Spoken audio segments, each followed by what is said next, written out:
अब आप टीचर हैं तो क्लास के साथ अटेंडेंस, टाइम टेबल, टेस्ट वगैरह पे टाइम तो देना ही होगा ना। जरूरी नहीं है, क्योंकि टीचमेंट बनाता है आपकी क्लास को असली डिजिटल और ऑटोमेट कर देता है ये सारे काम। इसलिए तो कहते हैं कि टीचमेंट पे टीचिंग आसान है। आज ही डाउनलोड करें टीचमेंट।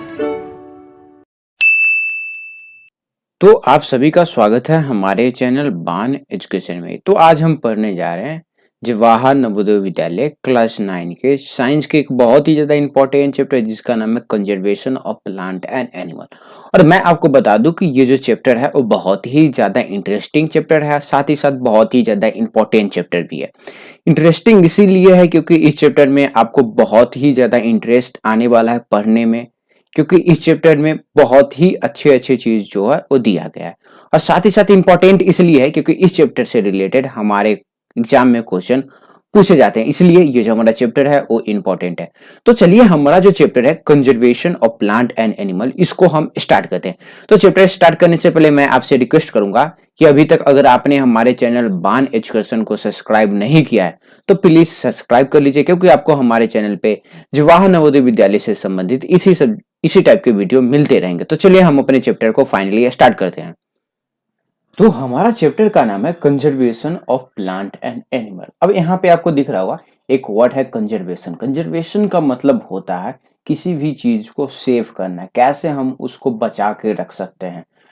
तो मैं आपको बता देता हूं कि conservation of plant and animal पढ़ने से पहले हम जो है वो 2-3 टर्म जान लेते हैं, और ये जो टर्म है वो बार बार आपको इस चैप्टर में आने वाले हैं, इसीलिए ये टर्म आपको अच्छी तरह से मालूम होना चाहिए। सबसे पहले हमारा टर्म है बायोस्फीयर। अब ये बायोस्फीयर का मतलब क्या होता है, तो यहाँ पे आपको दिख रहा होगा बायोस्फीयर जो है वो हमारा 2 वर्ड से बना हुआ है। एक वर्ड है हमारा बायो और दूसरा वर्ड है हमारा स्पेयर। एक वर्ड है हमारा बायो, यहाँ पे मैं देखिए एक वर्ड है हमारा बायो और दूसरा वर्ड है हमारा स्फीयर। तो बायोस्फीयर क्या होता है? Biosphere is a part of earth in which living organism exist और विच सपोर्ट लाइफ। तो बायो का मतलब होता है लाइफ और स्फीयर का मतलब होता है गोला।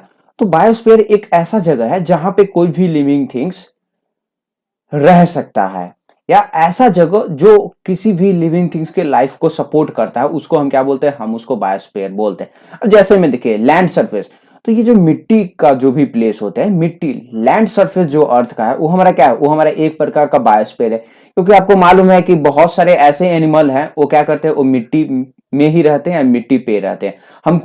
हम लोग जो ह्यूमन बींग्स है वो कहाँ पे रहते हैं? मिट्टी पे रहते हैं। और वहीं पे एटमॉस्फेयर, तो एटमॉस्फेयर भी क्या है? ये भी एक हमारा बायोस्फीयर का पार्ट है। अब ये बायोस्फीयर का पार्ट कैसे है? तो देखिए बहुत सारे ऐसे बर्ड हैं जो हमारा कहाँ पे रहते हैं? एटमॉस्फेयर पे, जो एटमॉस्फेयर में हमारे बर्ड वगैरह रहते हैं। अब आगे हमारा रिवर बॉडीज, चाहे वो हमारा पॉन्ड्स हो गया, लेक हो गया, सी। तो कोई भी आप पानी का बॉडीज देखिएगा, चाहे वो हमारा पॉन्ड्स हो जाए, लेक हो जाए या सी हो जाए, तो ये भी जो होते हैं वो एक बायोस्फीयर का पार्ट है। अब ये बायोस्फीयर का पार्ट कैसे है, तो वो सारा चीज मैं आपको सिंपल वे में समझा देता हूं। तो आपको मालूम है कि जो भी फिश होते हैं, तो फिश का हमारा घर क्या होता है? तो फिश का घर हमारा रिवर बॉडीज होता है।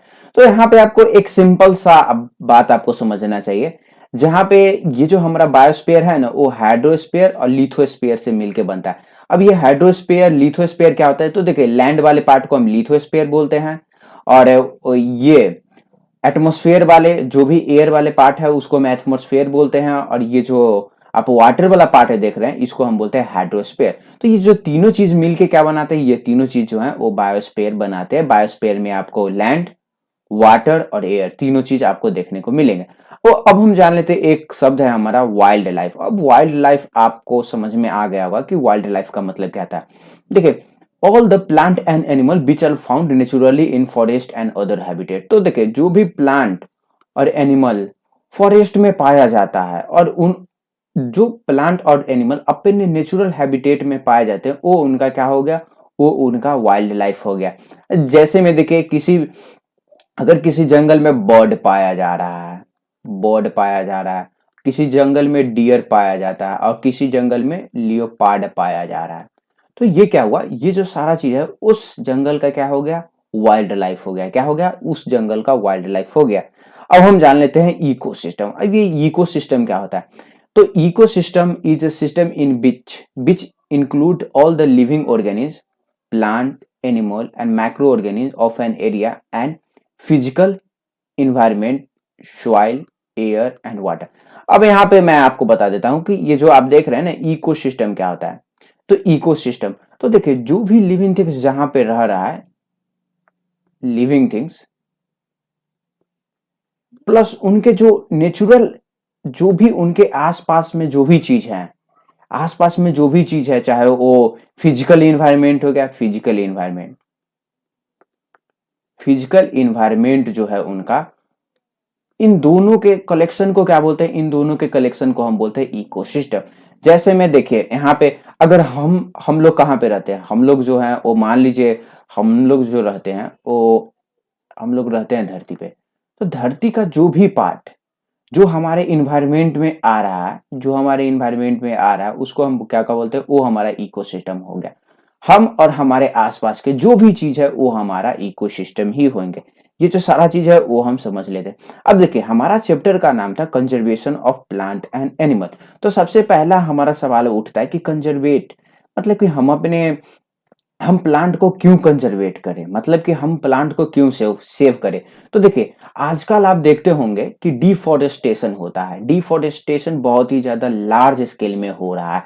अब सबसे पहले डिफॉरेस्टेशन का मतलब जान लेते हैं। Cutting down of forest trees over a wide area is called deforestation. तो मैं आपको बता दूं कि बहुत सारे ट्रीज अगर हम काट रहे हैं एक बार तो उसी को हम बोलते हैं डिफॉरेस्टेशन। अब आपको मालूम है कि जैसे जैसे पॉपुलेशन बढ़ रहा है वैसे वैसे आदमी का जो नीड है वो भी बढ़ रहा है। तो जैसे जैसे पॉपुलेशन बढ़ रहा है, लोगों को रहने के लिए जगह चाहिए तो वो जंगल को काट रहे हैं। उनको रहने के लिए फर्नीचर चाहिए तो वो फर्नीचर के लिए भी पेड़ को काट रहे हैं। तो पेड़ जो है हमारा वो बहुत ही ज्यादा लार्ज अमाउंट में आजकल कट हो रहा है। उसी प्रोसेस को हम डिफॉरेस्टेशन बोलते हैं। अब डिफॉरेस्टेशन क्यों होता है, तो देखिए वुड का हम एज ए फ्यूल यूज करते हैं। वुड को हम टिम्बर के लिए भी यूज करते हैं, क्योंकि हमारे घर में जो भी फर्नीचर आता है, डोर हो गया, विंडोज हो गया, ये सारा चीज हमारा किससे बनता है, ये जो सारा चीज है वो हमारा लकड़ी से ही बनता है। लकड़ी से हमारा पेपर बनता है और पेपर का हम लोगों को नीड होता है। अब देखिए हम जो जैसे जैसे पॉपुलेशन बढ़ रहा है, लोगों को खाने की जरूरत बढ़ रही है, तो हमको क्या करना पड़ेगा, लार्ज स्केल में फार्मिंग करना पड़ेगा। तो लार्ज स्केल में फार्मिंग करने के लिए हम लोगों को बहुत ही ज्यादा लार्ज स्केल में खेत एक तरह से हम लोगों को एस्टेब्लिश करना पड़ेगा। तो उसके लिए हम क्या करेंगे, फॉरेस्ट काटेंगे तब ना हमारा लैंड आएगा तब। तो एग्रीकल्चर लैंड के लिए फॉरेस्ट कट रहा है और साथ ही साथ बिल्डिंग, रोड्स और फैक्ट्रीज बनाने के लिए डिफॉरेस्टेशन जो है वो हो रहा है। तो मैं आपको डिफॉरेस्टेशन पर मैं पढ़ा दिया और फिर मैं आपको ये भी बता दिया कि डिफॉरेस्टेशन जो है वो क्यों होता है। तो अब हम जान लेते हैं हार्मफुल इफेक्ट ऑफ डिफॉरेस्टेशन। तो आप कॉमन सेंस लगा के ये बता सकते हैं कि डिफॉरेस्टेशन जो है ये एक बहुत ही खराब एक्टिविटी है। तो इसमें हम जान लेते हैं कि डिफॉरेस्टेशन के क्या क्या हार्मफुल इफेक्ट होता है। अब यहाँ पे दिख रहा होगा आपको पहला point, deforestation will lead to shortage of wood and other forest product. तो देखिए अगर हम बहुत सारे पेड़ काटेंगे तो क्या होगा, शॉर्टेज ऑफ वुड हो जाएगा, मतलब कि पेड़ बहुत ही कम बचेगा। तो वुड का जो संख्या है, मतलब कि लकड़ी जो है वो घट जाएगा। और साथ ही साथ जैसे जैसे पेड़ हमारा कटेगा वैसे वैसे पेड़ से जो भी हमें प्रोडक्ट मिलता है, जैसे में फ्रूट हो गया, लैटेक्स हो गया, तो ये जो सारा चीज है वो क्या होंगे, ये जो सारा चीज है वो खत्म होने लगेंगे। अब सबसे इंपॉर्टेंट पॉइंट ये है कि डिफॉरेस्टेशन जो है वो ग्लोबल वार्मिंग को क्या कर सकता है, बढ़ा सकता है। अब कैसे डिफॉरेस्टेशन जो है वो ग्लोबल वार्मिंग को क्या कर सकता है, बढ़ा सकता है, उसके लिए मैं आपको बता देता हूं। तो देखिए जैसे जैसे CO2 हमारा ज्यादा रिलीज होगा, अगर पेड़ नहीं रहेगा तो इस CO2 को ऑब्जर्व करने के लिए कोई भी चीज नहीं बचेगा। मतलब कि CO2 को ऑब्जर्व कौन करता है, मेनली हमारा पेड़ करता है। जब पेड़ नहीं रहेगा तो धीरे धीरे CO2 का जो अमाउंट है वो बढ़ते रहेगा, और जैसे जैसे CO2 बढ़ेगा वैसे वैसे ये जो डिफॉरेस्टेशन है, मतलब कि टेम्परेचर जो है वो अर्थ का वो इंक्रीज होते रहेगा, जिससे ग्लोबल वार्मिंग जो है वो बढ़ते रहेगा। अब आगे हमारा deforestation will cause soil erosion. तो डिफॉरेस्टेशन से सॉइल इरोजन भी हो सकता है। कैसे? क्योंकि जो भी पेड़ पौधे होते हैं वो सॉइल को बाइंड करके रखते हैं, पकड़ के रखते हैं। पेड़ नहीं होगा तो सॉइल इरोजन जो है वो होगा ही। अब अगला है हमारा डिफॉरेस्टेशन से फ्लड भी हो सकता है। फ्लड जो फ्रीक्वेंट फ्लड जो है वो हमारा डिफॉरेस्टेशन से आ सकता है। और सबसे इंपॉर्टेंट पॉइंट क्या है यहाँ पे, अगर हम जैसे जैसे डिफॉरेस्टेशन करेंगे तो जानवर को रहने के लिए क्या होगा, घर नहीं बचेगा, और प्लांट का जो भी एनिमल है उनका जनसंख्या में क्या होगा, बहुत ही ज्यादा भारी कमी आ जाएगा और हमारा इकोसिस्टम जो है वो अनबैलेंस हो जाएगा। तो यहाँ पे आपको दिख रहा होगा कि डिफॉरेस्टेशन जो है वो बहुत ही ज्यादा खतरनाक है। तो ये जो सारे चीज है, इन सारे चीज को हम बचाने के लिए क्या करते हैं, हम जो है वो बायोस्फीयर रिजर्व बनाते हैं। अब ये बायोस्फीयर रिजर्व क्या होता है? अब biosphere reserve is a large protected area of land for the conservation of wild life, biodiversity and traditional life style of the tribal people living in the area. अब यहाँ पे देखिए बायोस्फीयर रिजर्व क्या होता है, तो ये जो होता है वो एक प्रकार का रिजर्व यानी कि प्रोटेक्टेड एरिया होता है, प्रोटेक्टेड एरिया होता है। और उसमें क्या करते हैं हम जो है वो वाइल्ड लाइफ को कंजर्व करने का कोशिश करते हैं, बायोडाइवर्सिटी जो है हमारा उसको कंजर्व करने का कोशिश करते हैं। और साथ ही साथ आपको मालूम है कि ट्राइबल पीपुल जो होते हैं उनका घर ही होता है फॉरेस्ट, तो हम उनका जो भी कल्चर है, लाइफ स्टाइल है, उसको भी हम क्या करते हैं, उनको प्रोटेक्ट करने का कोशिश करते हैं। अब यहाँ पे एक बायोस्फीयर रिजर्व का एक बहुत ही ज्यादा इंपॉर्टेंट पॉइंट ये है कि जो लोकल पीपुल होते हैं या ट्राइबल पीपल होते हैं जो उस फॉरेस्ट में रहते हैं, वो भी क्या होते हैं, इस बायोस्फीयर रिजर्व का पार्ट होते हैं, इंटीग्रल पार्ट होते हैं उसका। तो बायोस्फीयर आपको समझ में आ गया होगा कि ये जो सारा चीज है वो क्या होता है। बायोस्फीयर रिजर्व क्या होता है, ये जो होता है वो प्रोटेक्टेड एरिया होता है। प्रोटेक्टेड एरिया जो है होता है वो हमारा बायोस्फीयर रिजर्व होता है। चलिए अब हम आगे जान लेते हैं। तो आगे मैं आपको बता दूं कि बायोस्फीयर रिजर्व जो है वो मेनली हमारा 3 पार्ट में डिवाइड है। सबसे पहला है हमारा कोर जोन, और दूसरा जो होता है वो हमारा बफर जोन है, और तीसरा जो है हमारा वो ट्रांजिशन जोन है। अब कोर जोन, कोर मतलब आपको मालूम है कि कोर मतलब क्या होता है, सेंटर। तो सबसे देखिए मान लीजिए ये हमारा एक बायोस्फीयर रिजर्व है, तो सबसे बीच वाला पार्ट है उसको हम क्या बोलते हैं, उसको हम बोलते हैं कोर जोन। अब कोर जोन में क्या होता है कि यहाँ पे सिर्फ और सिर्फ वाइल्ड लाइफ को प्रोटेक्शन का जगह होता है। इस जगह में कोई भी घुस नहीं सकता है सिवाय वाइल्ड लाइफ का। अब कोई भी ह्यूमन एक्टिविटी यहाँ पे नहीं होगा, कोई भी ह्यूमन एक्टिविटी जो है वो यहाँ पे नहीं होगा। कोर जोन से थोड़ा सा बाहर जाएंगे तो हमारा आएगा क्या होगा, उसके बाद जो है वो हमारा बफर जोन आएगा। अब बफर जोन में क्या होता है, कुछ रिसर्च के लिए जो भी रिसर्चर वगैरह होते हैं वो जा सकते हैं, और कोई भी जो इन्वायरमेंट से रिलेटेड पढ़ाई कर रहे हैं तो उनका जो भी प्रैक्टिकल होता है वो यहीं पे होता है। अब साथ ही साथ यहाँ पे टूरिज्म, कोई भी अगर पर्सन टूरिज्म के लिए जाना चाहता है तो वो बफर जोन तक जा सकता है। कोर जोन में उसको जाना अलाउ नहीं है। तो कोर जोन से जैसे जैसे हम बाहर आएंगे तो कोर जोन के बाद आता है हमारा ट्रांजिशन जोन। अब इस ट्रांजिशन जोन में क्या होता है, कल्टीवेशन ऑफ क्रॉप होता है, और साथ ही साथ ह्यूमन सेटलमेंट होता है। तो जो भी ट्राइबल पीपुल है वो यहाँ पे रह सकते हैं और क्या कर सकते हैं, अपना जो भी वो खेती बाड़ी है वो कर सकते हैं। तो कोर जोन में कोई अलाउ नहीं है। फिर आता है हमारा बफर जोन। तो बफर जोन में रिसर्च पर्पस के लिए, इन्वायरमेंटल स्टडी के लिए और टूरिज्म के लिए ये जो जगह है वो हमारा खाली रहता है। और ट्रांजिशन जोन में जो भी हमारा लोकल है, जो भी लोकल पीपुल है, ट्राइबल है, उनके लिए जगह होता है। अब यहाँ पे मैं आपको बताया कि इनर मोस्ट जोन को हम क्या बोलते हैं, inner most zone of biosphere reserve is called core zone. अब कोर जोन में क्या होता है, सिर्फ और सिर्फ वाइल्ड लाइफ का प्रोटेक्शन किया जाता है। यहाँ पे कोई भी ह्यूमन एक्टिविटी जो है वो अलाउ नहीं है। फिर आता है हमारा मिडिल जोन को हम बोलते हैं बफर जोन। और बफर जोन में क्या होता है भाई साहब, बफर जोन में human activity, limited human activity होता है। लिमिटेड ह्यूमन एक्टिविटी, ऐसा एक्टिविटी जिससे वाइल्ड लाइफ को कोई भी खतरा नहीं हो। जैसे में रिसर्च पर्पस के लिए लोग जा सकते हैं, उसमें कोई अगर इन्वायरमेंटल स्टडी पढ़ाई कर रहा है तो उसके लिए जा सकता है, और टूरिज्म के लिए जा सकता है। और फिर आता है हमारा आउटर मोस्ट जोन, जिसको हम बोलते हैं ट्रांजिशन जोन। यहाँ पे देखिए आउटर मोस्ट जोन, ये जो आप थोड़ा सा व्हाइट वाला पार्ट देख रहे हैं ना, जहाँ पे घर बना हुआ है, इसको हम बोलते हैं ट्रांजिशन जोन। ट्रांजिशन जोन में क्या होता है, यहाँ पे ह्यूमन एक्टिविटी, कुछ ह्यूमन एक्टिविटी जो होते हैं, जैसे में कल्टीवेशन ऑफ क्रॉप कर सकते हैं, सेटलमेंट हाउस ऑफ ट्राइबल, यहाँ पे ट्राइबल लोग जो हैं वो रह सकते हैं। तो ये जो सारा चीज है वो मैं आपको पढ़ा दिया। अब हम जान लेते हैं कि हमारे पास कितने बायोस्फीयर रिजर्व है। तो देखिए बायोस्फीयर रिजर्व में also contain other protected area, wild life sanctuary और नेशनल पार्क। तो आपने नेशनल पार्क का नाम सुना होगा। नेशनल पार्क थर्ड स्टैंडर्ड से बच्चे पढ़ना स्टार्ट कर देते हैं। और वाइल्ड लाइफ सेंचुरी, तो देखिए ये जो बायोस्फीयर रिजर्व है, बायोस्फीयर रिजर्व में कुछ प्लेस जो होता है वो हमारा वाइल्ड लाइफ सेंचुरीज होता है और कुछ प्लेस जो है वो हमारा नेशनल पार्क के रूप में होता है। अब मैं आपको सिंपल भाषा में बता दूं कि बायोस्फीयर रिजर्व में आपको नेशनल पार्क भी देखने को मिलेगा और वाइल्ड लाइफ सेंचुरीज भी देखने को मिलेगा। अब एग्जांपल के लिए यहाँ पे देखिए, एक हमारा बायोस्फीयर रिजर्व है पंचमढ़ी बायोस्फीयर रिजर्व। क्या है? Pachmarhi biosphere reserve. इसमें आपको 2 वाइल्ड लाइफ सेंचुरीज मिल जाएंगे, 2 वाइल्ड लाइफ सेंचुरी मिल जाएंगे और 1 नेशनल पार्क मिल जाएंगे। अब यहाँ पे पिक्चर के भी हेल्प से आप यहाँ पे ये जो देख रहे हैं ये हमारा क्या है? Pachmarhi biosphere reserve. अब पंचमढ़ी बायोस्फीयर रिजर्व में आपको दिख रहा होगा कि एक क्या है? Satpura national park. यहाँ पे दिख रहा है ना, सतपुरा नेशनल पार्क। अब यहाँ पे देखिए बोरी सेंचुरी आपको यहाँ पे मिल जाएगा, टावा रिजर्वेट यहाँ पे मिल जाएगा और पंचमढ़ी सेंचुरी भी यहाँ पे आपको मिल जाएगा। तो देखिएगा यहाँ पे आपको क्या क्या मिल रहा है। यहाँ पे आपको दिखेगा कि एक आपको नेशनल पार्क मिल रहा होगा, यहाँ पे आपको नेशनल पार्क भी मिल रहा होगा और साथ ही साथ यहाँ पे आपको क्या क्या मिलेगा? वाइल्ड लाइफ सेंचुरी, WS मैं सिंपल फॉर्म में लिख रहा हूँ। यहाँ पे देखिए एक बोरी सेंचुरी आपको मिला होगा और पंचमढ़ी सेंचुरी आपको मिला होगा।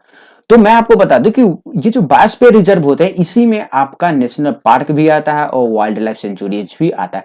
अब देखिए कुछ हमारा बायोस्फीयर रिजर्व है, जैसे में ग्रेट निकोबार बायोस्फीयर रिजर्व। आपको मालूम है कि निकोबार अंडमान एंड निकोबार का पार्ट है, तो ये अंडमान एंड निकोबार में पाया जाएगा। अब देखिए काजीरंगा बायोस्फीयर रिजर्व, आपने काजीरंगा नेशनल पार्क भी सुना होगा, तो ये जो है हमारा कहाँ पे है? आसाम में है।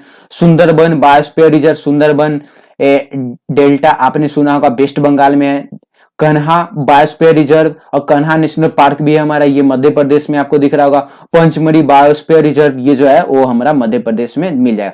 तो यहाँ पे आपको ध्यान में रखना है कि बायोस्फीयर रिजर्व का जो हमारा पार्ट है वो नेशनल पार्क और वाइल्ड लाइफ सेंचुरी जो होते हैं वो हमारा इसी का पार्ट होता है। अब हम जान लेते हैं फ्लोरा एंड फाना, ये एक टर्म है। अब ये हमारा क्या होता है वो मैं आपको बता देता हूँ। The plant and animal of a particular area are called flora and fauna of that area. देखिए आपको मालूम है कि कुछ हमारे जानवर होते हैं वो एक पार्टिकुलर एरिया में होते हैं, पार्टिकुलर एरिया में वहीं पे आपको देखने को मिलेंगे।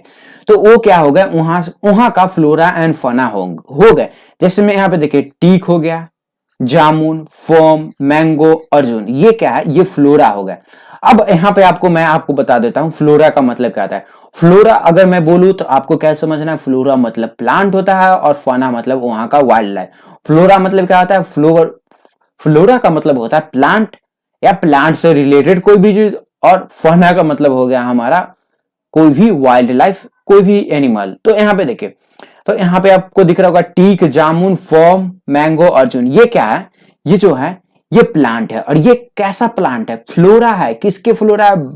Pachmarhi biosphere reserve. मतलब कि ये जो आप देख रहे हैं ना, ये जो भी प्लांट का नाम मैं आपको नाम बताया वो आपको सिर्फ और सिर्फ यहीं पे देखने को मिलेगा। मेनली ज्यादातर ये आपको यहीं पे देखने को मिलेगा। अब देखिए चीता हो गया, उल्फ हो गया, लियोपार्ड हो गया, ब्लू बुल हो गया और वाइल्ड डॉग, ये जो है वो क्या है? पंचमढ़ी का फाना है, मतलब कि एनिमल है। ये जो सारे एनिमल है वो यहाँ पे पाए जाते हैं। तो आपको सिंपल सा समझ में आना है कि फ्लोरा मतलब क्या होता है? प्लांट, और फाना मतलब वाइल्ड लाइफ। तो अब हम जान लेते हैं एंडेमिक स्पीशीज क्या होता है। Endemic species, the plant and animal which are found only in a particular area, only in a particular area are said to be the endemic species of that area. अब यहाँ पे ये जो चीज है ये आपको बहुत ही ज्यादा अच्छी तरह से समझ में आना है। तो देखिए कुछ ऐसे प्लांट और एनिमल है जो सिर्फ वहीं पे पाए जाएंगे, सिर्फ और सिर्फ ओनली, सिर्फ और सिर्फ है वो आपको एक ही जगह पे दिखेंगे। तो उसको हम क्या बोलेंगे? उस जगह का एंडेमिक स्पीशीज। जैसे में आपको मालूम है कि पैंडा, पैंडा क्या है? एक जानवर होता है, ब्लैक एंड व्हाइट जानवर होता है। ये आपको सिर्फ और सिर्फ कहां पे मिलेगा? ये जो सिर्फ और सिर्फ आपको चाइना में भी ही देखने को मिलेगा। मेनली ये जो सिर्फ और सिर्फ आपको चाइना में देखने को मिलेगा। तो ये क्या होगा? ये जो है वो चाइना का एंडेमिक स्पीशीज हो गया। अब आपको कंगारू, आपने कंगारू जो है वो सिर्फ और सिर्फ आपको ऑस्ट्रेलिया में देखने को मिलेगा। तो ये कंगारू क्या होगा? ऑस्ट्रेलिया का एंडेमिक स्पीशीज हो गया। और पैंडा जो है वो क्या हो गया? चाइना का एंडेमिक स्पीशीज हो गया। अब देखिए वाइल्ड लाइफ सेंचुरीज, तो मैं आपको पढ़ाया था कि बायोस्फीयर रिजर्व में वाइल्ड लाइफ सेंचुरीज भी होता है। अब ये वाइल्ड लाइफ सेंचुरीज क्या होता है? और wild life sanctuaries is a protected area of land which is created for the protection of wild animal in their natural habitat, natural environment like forest in which no hunting is permitted। अब यहाँ पे मैं आपको बता दूं, देखिए wild life sanctuaries हमारा biosphere reserve का पार्ट है। तो बायोस्फीयर रिजर्व जो है हमारा वो प्रोटेक्टेड एरिया है, तो ऑटोमेटिकली हमारा ये जो वाइल्ड लाइफ सेंचुरीज जो है ये भी हमारा क्या होता है? प्रोटेक्टेड एरिया होता है। इसमें क्या प्रोटेक्ट किया जाता है? जो भी वाइल्ड लाइफ एनिमल है उनको नेचुरल इन्वायरमेंट में प्रोटेक्ट किया जाता है। और यहाँ पे एक बहुत ही ज्यादा इंपॉर्टेंट पॉइंट ये है कि यहाँ पे क्या है? हंटिंग अलाउ नहीं है, यहाँ पे आप हंटिंग नहीं कर सकते। बहुत ही ज्यादा अच्छा बात है। अब India has more than 500 wild life sanctuary. अब देखिए यहाँ पे आपको दिख रहा होगा 500 वाइल्ड लाइफ सेंचुरीज, लेकिन हमारा वाइल्ड लाइफ सेंचुरीज जो है वो बढ़ते रहता है। आपको वाइल्ड लाइफ सेंचुरीज का जो संख्या है वो बढ़ते रहेगा, तो आपको जो असली संख्या है वो आपको कहाँ मिलेगा? आप क्या कीजिएगा, आप गूगल पे जाके आप सर्च मारिएगा how many wild life sanctuaries are in India, तो आपको जो भी लेटेस्ट वाइल्ड लाइफ सेंचुरीज है वो आपको दिख जाएंगे। अब यहाँ पे आपको दिख रहा होगा कुछ वाइल्ड लाइफ सेंचुरीज का नाम, और ये जो चीज है वो आपको याद करने के कोई पूछ भी सकता है। पहला हमारा Sanjay Gandhi wild life sanctuaries Maharashtra में है, Mudumalai wild life sanctuaries Tamil Nadu है, Nagarjuna Sagar wild life sanctuaries Andhra Pradesh में है, Bharatpura wild life sanctuaries Rajasthan में है, Satpura lake bird sanctuaries Haryana में है, Dandeli wild life sanctuaries Karnataka में है। यहाँ पे देखिए बहुत सारे वाइल्ड लाइफ सेंचुरीज जो हैं वो आपको दिख जाएंगे। आप क्या कीजिएगा, आप इसको अगर याद कर लीजिएगा तो अच्छा बात है, और बहुत सारे वाइल्ड लाइफ सेंचुरीज आपको गूगल पे मिल जाएंगे। अब देखिए जू, अब ये जू क्या होता है? तो जू को हम बोलते हैं चिड़ियाखाना। चिड़ियाखाना सिंपली देखिए, चिड़ियाखाना में क्या होता है, हम बहुत ही अलग अलग से क्या करते हैं, वाइल्ड एनिमल और बर्ड को लाते हैं और उनको एक मैन मेड इन्वायरमेंट प्रोवाइड करते हैं, मैन मेड इन्वायरमेंट प्रोवाइड करते हैं, और उनको हम केज में रखते हैं। लोग आते हैं, इसको देखते हैं। इससे क्या होता है, हम लोगों को थोड़ा सा पैसा आता है, गवर्नमेंट जो है थोड़ा सा पैसा कमा लेती है। तो जू आपको मालूम है चिड़ियाघर हम इसको बोलते हैं। इस पे मैं आपको ज्यादा समझाने वाला नहीं हूं, क्योंकि आप बहुत ही ज्यादा आसानी से समझ सकते हैं। जू एक नेचुरल इन्वायरमेंट होता है। क्या होता है, जू में जो भी एनिमल होते हैं उनको हम नेचुरल इन्वायरमेंट प्रोवाइड करने का काम करते हैं। अब देखिए नेशनल पार्क, नेशनल पार्क किसका पार्ट है भाई साहब? Wild life sanctuaries, biosphere reserve का जो है ये हमारा पार्ट है। अब देखिए नेशनल पार्क में क्या होता है, नेशनल पार्क को गवर्नमेंट ऑफ इंडिया प्रोटेक्ट करती है। और क्यों प्रोटेक्ट करती है? क्योंकि यहाँ पे ना फ्लोरा एंड फौना को सेव करने का, कंजर्वेशन करने का काम किया जाता है। अब ये जो नेशनल पार्क है ये भी हमारा एक सैनिक ब्यूटी है। मतलब कि लोग क्या करते हैं, नेशनल पार्क जाके घूम सकते हैं। आपने नेट जियो या डिस्कवरी चैनल पे आप जो भी प्रोग्राम देखते हैं एनिमल से रिलेटेड, वो हमारा नेशनल पार्क में ही शूट होता है। लोग जाते हैं, वीडियो कैमरा लेके जाते हैं। यहाँ पे आप देख सकते हैं कि लोग क्या करते हैं, हाथी पे घूम रहे हैं। यहाँ पे आप देख सकते हैं कि लोग जो हैं वो रिकॉर्डिंग वगैरह कर सकते हैं। तो ये जो है वो क्या है, एक प्रोटेक्टेड एरिया रहता है। यहाँ पे हंटिंग अलाउ नहीं है, लेकिन लोग जो हैं वो जा सकते हैं। टूरिज्म पर्पस के लिए ये जो है वो हमारा खुला हुआ रहता है। अब आगे हमारा extinct species and endangered species. अब एक्सटिंक्ट स्पीसीज क्या होता है? ऐसा स्पीसीज, ऐसा प्लांट और एनिमल जो खत्म हो चुके हैं, अब धरती पे नहीं है। The species which is no longer exist. ऐसा स्पीसीज जो एग्जिस्ट नहीं करता है अर्थ पे, उसको हम बोलते हैं एक्सटिंक्ट स्पीसीज। ये जो स्पीसीज है वो खत्म हो चुके हैं। पहले थे लेकिन अब नहीं है। जैसे में डायनासोरस पहले थे, अब नहीं है। डोडो ये भी एक बर्ड था जो पहले था, अब नहीं है। केव लायन पहले थे, अब नहीं है। कैस्पियन टाइगर ये पहले थे, अब नहीं है। इरिस डियर ये जो थे वो पहले थे, अब नहीं है। तो एक्सटिंक्ट का मतलब होता है खत्म होना। अब हमारा है इंडेंजर्ड स्पीसीज। तो डेंजर सबसे आप समझ सकते हैं, ऐसा स्पीसीज जो खत्म होने के कगार पे है। The species which are facing the risk of extension. ऐसा स्पीसीज जो हम लोगों को लग रहा है कि कुछ दिन में खत्म हो जाएंगे अगर हम इनको सेव नहीं किए, तो ये हमारा क्या होगा? तो ये जो आप देख रहे हैं ना, ये हमारा इंडेंजर स्पीसीज है। जो स्पीसीज डेंजर सिचुएशन में है, डेंजरस सिचुएशन में है, जो स्पीसीज डेंजरस सिचुएशन में है वो हमारा क्या हो गए? वो हमारा इंडेंजर स्पीसीज हो गया। इंडेंजर स्पीसीज में क्या होगा, यहाँ पे आपको दिख रहा होगा टाइगर का संख्या खत्म हो रहा है, स्नो लियोपार्ड आपको बहुत ही ज्यादा कम देखने को मिलेगा, ग्रेट इंडियन राइनो ये भी आपको बहुत ही कम देखने को मिलेगा, Asiatic lion, desert cat, lion tailed macaque. तो ये जो सारा चीज आप देख रहे हैं ना, कश्मीर स्टैग, तो ये जो सारा चीज है वो क्या होने वाले हैं, ये जो है कुछ हमारे भारत के क्या है इंडेंजर स्पीसीज है, जो ये जो है वो डेंजरस सिचुएशन पे आ रहे हैं अगर इनको हम सेव नहीं करें। तो अब ये जो चीज है, ये टर्मिनोलॉजी है, आपको याद रखना है। अब ये रेड डाटा बुक क्या होता है, red data book is the book which keep record of all endanger species both plant and animal. अब ये एक हमारा बुक है जो भी स्पीसीज अभी डेंजरस सिचुएशन फेस कर रहे हैं, जो धीरे धीरे उनको हमको सेव करना है, उन सारे स्पीसीज का डाटा जो है हमारा वो रेड डाटा बुक में रखा जाता है।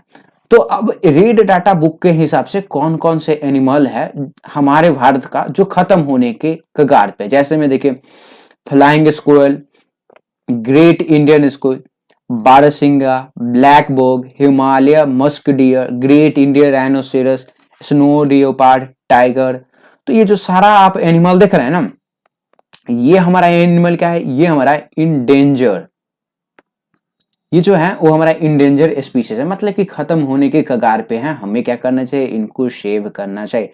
अब जो हमारा एक टर्म है वो है हमारा माइग्रेशन, और ये जो माइग्रेशन है वो हमारा लास्ट टर्म है। अब माइग्रेशन क्या होता है वो हम जान लेते हैं। The process of a bird और other animal moving from one place to another according to the season is called migration. अब माइग्रेशन मैं आपको समझा देता हूं। तो देखिए यहाँ पे रशिया में एक हमारा जगह है जिसको हम बोलते हैं साइबेरिया। क्या बोलते हैं, साइबेरिया जो है एक हमारा जगह है जो रशिया में है। और साइबेरिया जो है वो बहुत ही ज्यादा ठंडा हो जाता है, बहुत ही ज्यादा एक्सट्रीम कंडीशन हो जाता है ठंड के मौसम में। तो वहां के बर्ड क्या करते हैं, अपना जान बचाने के लिए, या वहां का जो हार्श वेदर है, बहुत ही ज्यादा खतरनाक वेदर है, उससे बचने के लिए क्या करते हैं, वो माइग्रेट करके भारत चले आते हैं, क्योंकि भारत जो है थोड़ा सा वार्म रहता है, थोड़ा सा गर्म होता है।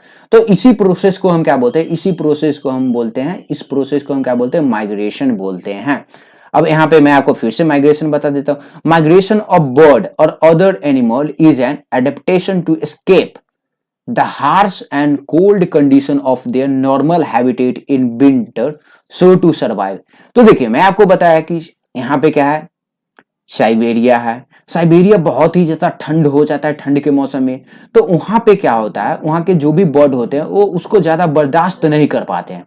तो वो वहां से बचने के लिए क्या करते हैं, वो जो है वो भारत चले आ जाते हैं और दूसरे different part of the country में चले जाते हैं। One of the most common migrative bird which come India every year for few month is Siberian crane. तो साइबेरियन क्रेन मैं आपको बताया कि साइबेरिया से जो है ये सारे आते हैं।